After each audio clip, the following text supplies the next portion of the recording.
মহানবী সাল্লাল্লাহু আলাইহি ওয়াসাল্লামের কিছু মুজিজা সম্পর্কে।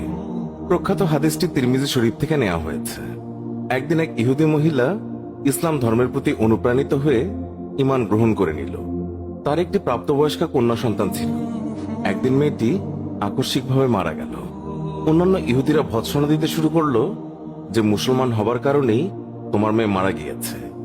ইহুদিদের এইসব বাজে কথা শুনে স্বামী স্ত্রী দুজনেই কাঁদতে শুরু করে দিলেন। বিরহ সহ্য করতে না পেরে এক পর্যায়ে দুইজনেই আল্লাহ নবী সাল্লাল্লাহু আলাইহি ওয়াসাল্লামের দরবারে হাজির হয়ে আরজ করল, ইয়া রাসূলুল্লাহ, সবেমাত্র আমরা ঈমান গ্রহণ করে মুসলমান হয়েছি। কিছুদিন যেতে না যেতেই আমাদের একমাত্র যুবতী কন্যা মারা গিয়েছে। আমরা তাকে ইসলামী তরিকায় দাফনও করেছি। আমরা ঈমান গ্রহণ করার পরপরই আমাদের কন্যা মারা যাওয়াতে আমাদেরকে গোত্রীয় লোকেরা ভৎসনা দিচ্ছে। তারা বলছে ঈমান আনার কারণেই সে মারা গিয়েছে। নবী করিম সাল্লাল্লাহু আলাইহি ওয়াসাল্লাম তাদের বিবরণ শুনে বললেন, তোমরা আমাকে তার কবরের পাশে নিয়ে চলো। রাসূলের নির্দেশ মোতাবেক তারা তাকে একটি পাহাড়ের পাদদেশে নিয়ে গেল। সেখানে দাঁড়িয়ে ইশারা করে বলল, ওই যে পাহাড়ের উঁচুতে আমার মেয়ের কবর।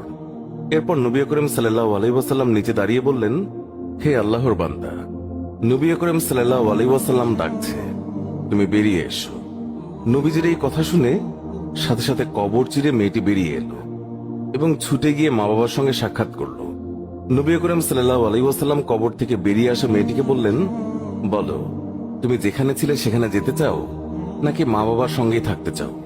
যুবতী মেয়েটি বলল, হে আল্লাহর রাসূল, আপনি আমার জন্য দোয়া করুন যেন আমার মা বাবার অন্তর থেকে আমার মায়া চলে যায়।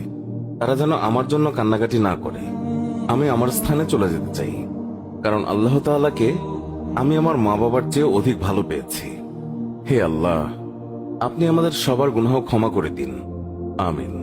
কবর হলো আখিরাতের প্রথম ঘাঁটি।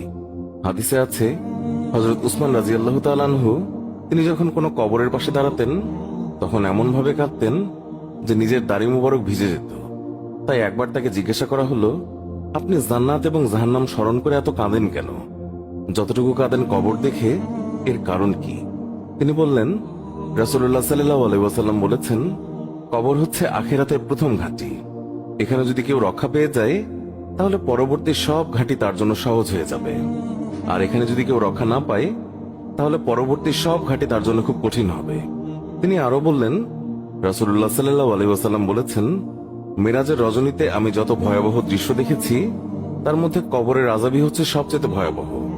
তিরমিজি, হাদিস নাম্বার 2308।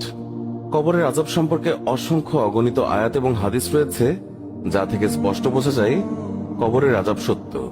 এতে কোনো সন্দেহ নেই। কবরের আযাবের কিছু নিদর্শন মাঝে মধ্যে আল্লাহ পাক দুনিয়াবাসীকে দেখান, যার দ্বারা মানুষের আল্লাহ তাআলার উপর ইয়াকিন এবং বিশ্বাস বেড়ে যায়।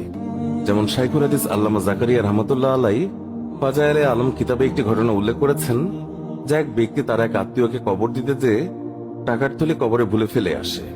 তারপর মনে পড়লে গোপনে কবর খুঁড়ে টাকার থলি আনতে গেল।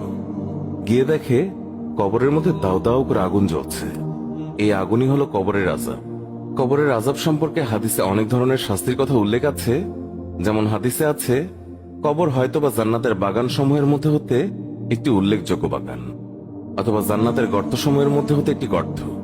কবরবাসী যদি নেককার হয় তাহলে তার কবর হবে জান্নাতের বাগান, আর যদি বদকার হয় তাহলে তার কবর হবে জাহান্নামের গর্ত। কাশফের অধিকারী এক বুজুর্গ ব্যক্তি এক গ্রামে যান। তাকে দেখে সেখানকার লোক বলল, হযরত, এখানে এমন একটি কলসি আছে, কোনো সময় তার পানি ঠান্ডা হয় না, সব সময় গরম থাকে। এই ব্যাপারটি কি তা আমাদের বোধগম্য নয়। তিনি বললেন, ঠিক আছে, কলসিটি আজ রাতে আমার কাছে রেখে যাও। লোকেরা কলসিটি এনে তার কাছে রেখে গেল। সকালে তিনি তাদের বললেন, এবার দেখো কলসির পানি ঠান্ডা হয়েছে কিনা।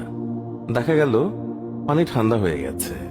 লোকেরা আশ্চর্য হয়ে এর কারণ জিজ্ঞাসা করলে তিনি বললেন, এই কলসিটি এক মুর্দার মাটি দিয়ে তৈরি করা হয়েছিল, আর তখন এই মুর্দাকে বারজাখে আযাব দেওয়া হচ্ছিল। সেই আযাবের প্রতিক্রিয়া এই কলসির মাটিতেও ছিল। এই বিষয়টি আল্লাহ পাকের কুদরতে জানতে পেরে আমি মুর্দার জন্য মাগফিরাতের দোয়া করলাম। আল্লাহ তাকে ক্ষমা করে দিলেন। ফলে কলসি থেকে আযাবের প্রতিক্রিয়াও দূর হয়ে গেছে। এ থেকে কবরের আযাবের অবস্থা কিছুটা হলেও আন্দাজ করা যায়।